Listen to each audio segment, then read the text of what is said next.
Hey guys, it's Lane with Tim's Nation. I'm here today to talk to you a little bit about the Leagues of Votann army that I'm taking into DJ's AdMech today.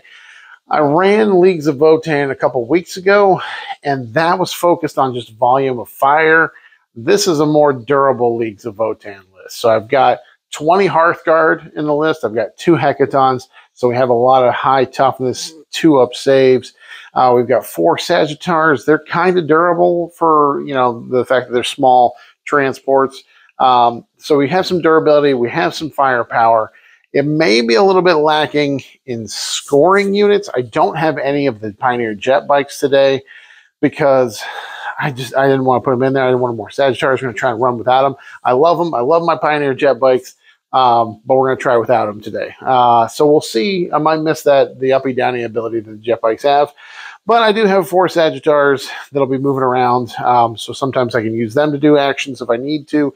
I've got, the Hearthkin Warriors. They'll be split up so they can do actions. I'll have some Berserks out there that'll hopefully do some actions. So this is what we've got. I'm going to go through the list here, tell you how everything, what enhancements, tell you all the weapon loadouts and everything, and then we'll talk about how it's going to work afterwards. So here it is.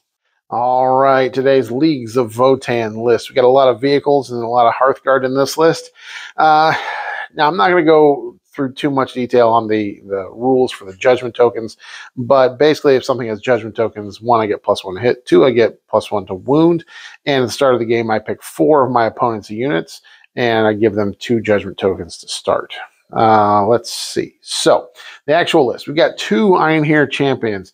The E-champs are really strong at 60 points apiece. They're great for leading Hearthguard because Hearthguard get bonuses if they are led by characters. And they also, their native rules that they reroll charges for their unit. So if you're deep striking Hearthguard or coming out of transports or getting out on the table, being able to reroll your charges is a big plus. And they do impact mortals when they complete a charge, so they can do a little extra damage that way. Now, one of these E-champs has the Grim Demeanor enhancement. Grim Demeanor lets you reroll a failed battle shock test for your unit, but the big bonus for it is that you ignore any modifiers to your rolls other than your own armor rolls. It ignores modifiers to AP, to ballistic skill, weapon skill, and wound rolls as well. So it's a pretty strong roll that I'm going to be putting on a unit of 10 Hearthguard Warriors. So after the 2 characters, we have 1 Hearthkin Warrior squad. So a 10-man squad with all the bips and bops on them. They'll be split up into 2 Sagittars because you got to put something in the Sagittars. The Hearthkin Warriors, they do sticky objectives, so that's kind of handy to have. I'm going to have 1 on my deployment zone objective. 1 squad back there, the other one out maybe doing some actions, maybe getting in trouble, probably getting killed pretty quickly, but they'll be out on the table. Next, for dedicated transports, we have 4 of the Sagittars. Now, the Sagittars special rule is that when they can advance and then the units inside can get out, they still count as having made a normal move, but they can advance the Sagittar and the embarked units can get out. The Sagittars are relatively durable at T10. A lot of times the basic transfer is at T9. Now, it doesn't make a huge difference a lot of times, but it does make them somewhat more durable to Meltas because Meltas are strength 9. So at T10, they are a little bit more durable than you expect them to be. Now, all 4 of the Sagittars that I have the high-las beam cannons. These are the casino guns. So basically, you get 2 shots. Sustain D3. So if you roll a 6 to hit, you're going to get D3 extra hits. They're strength 12, AP 3, D6 damage. And obviously with strength 12, if you're shooting at something that has judgment tokens, it's going to be a lot easier to wound them.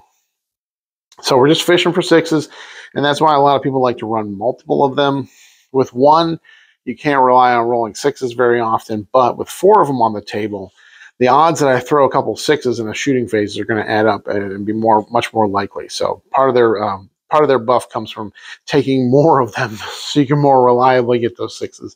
They also have a twin-linked bolt cannon on them as well, so strength 6, AP 1, 2 damage, twin-linked. Next, we have our basic let's see. No, we already talked about the troops. We've got Berserks. I got 2 5-mans of Berserks. It was kind of cold on these guys at first in the edition, but They do have some damage output. They have a nice strat where you can increase their AP if you need to. But they're small units that can go out there, get in trouble. They fight on death, so if you get charged, they can still do some damage back. And if you need them to, they can go out and do actions. They can cleanse or deploy teleport homers, that sort of thing. We'll see how they play today. I'm hoping they get to do some work. They are all equipped with the plasma axes, so they do have a strike and a sweep profile. And the grenade launcher that is in each unit can basically slow down the enemy units. If I hit something with a grenade launcher, I roll a d6 on a 4 up. They take -2 to their movement and advance and charge rolls.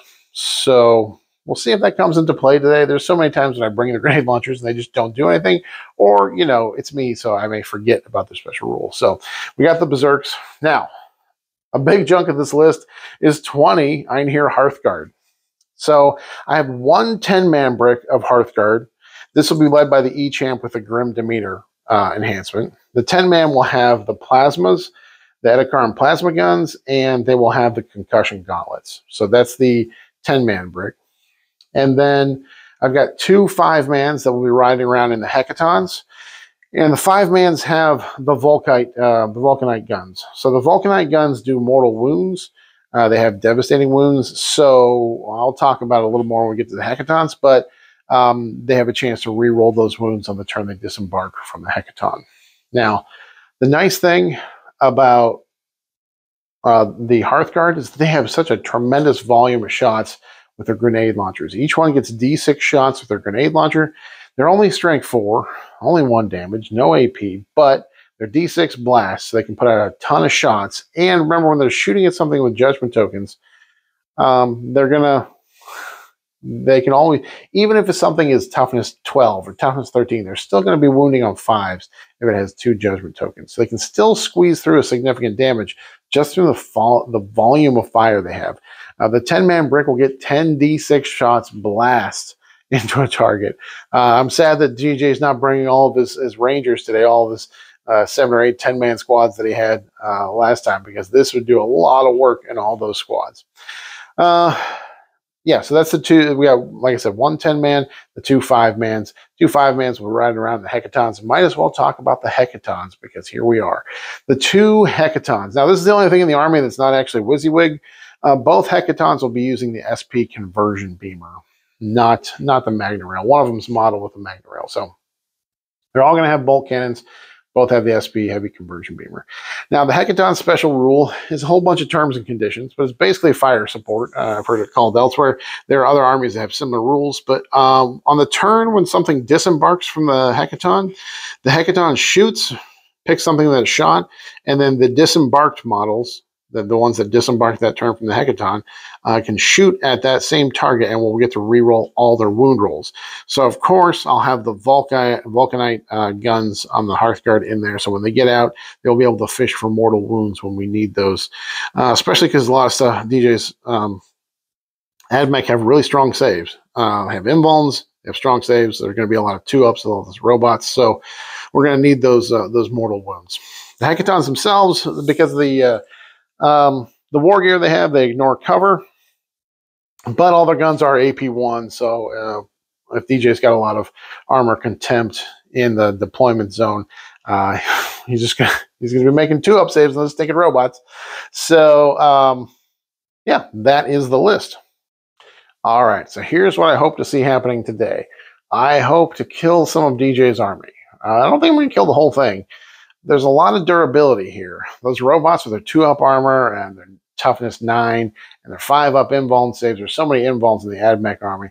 It can be tough to chew through, especially if they get armor contempt when they're sitting in the deployment zone. That can make things tricky. Now, I have the Grim Demeter enhancement on one of my E-Champs who will be leading the 10-man brick of Hearthguard. So when they drop in with their plasmas, they'll be able to use those plasmas without worrying about armor contempt. There won't be any modifiers to that. But it's still going to have 5-up invulns. They're only 2 damage apiece, so it's going to take a lot of them to chew through. I think the 4 of them need to get through to kill a single robot. So it's going to take a lot of pounding on them. So I'm really going to have to play this game kind of cagey, based around scoring. And DJ has given me the opportunity here to take fixed secondaries again, because he does have enough characters and enough vehicles that I could max out both. I'm not sure if I want to do that today or not. We'll see. I'll decide that later. Follow me over to the battle report to find out what I decide. But really what I want to see is I want to make sure that those Hearthguard get in there and start doing work. They get a punch, they get a shoot. And the robots are going to be, there's a lot of robots, guys. I have to deal with those somehow. So I want to try to shut them down somehow. Hopefully, the Hearthguard can get into them and at least tie them up a little bit, at least slow them down so they're not shooting whatever they want to shoot. I think it's going to take me a while to chew through those units because, again, the number of the strength of their saves and the strength of their durability is going to make them tough to kill. But maybe I'll take fixed anyways and just try to kill them. Maybe I'll just go for it. I'll steer into the curve. I'll send it. I'll go full stop. We'll go solid. We'll try and kill all these robots. I don't know. Again, follow me over to the battle report and see what I decide.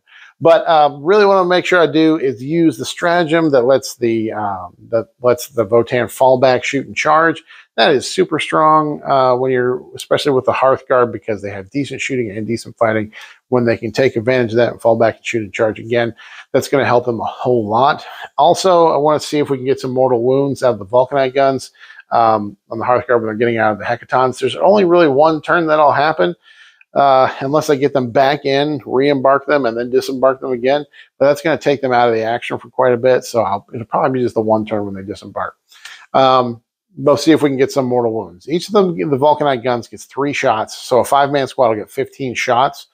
If they're shooting some of the judgment tokens, they'll hit on 2s, and then when the turn they disembark from the Hecaton, after the Hecaton has shot things, terms and conditions, after the Hecaton has shot that thing, they'll get to re-roll their wounds. So really just hoping for like 3 or 4 devastating wounds to just go on through for each squad. So there's 2 of them, they'll be able to do that. Other than that, I want to see how the Berserks perform. I'm not 100% sold on them. They definitely have some play.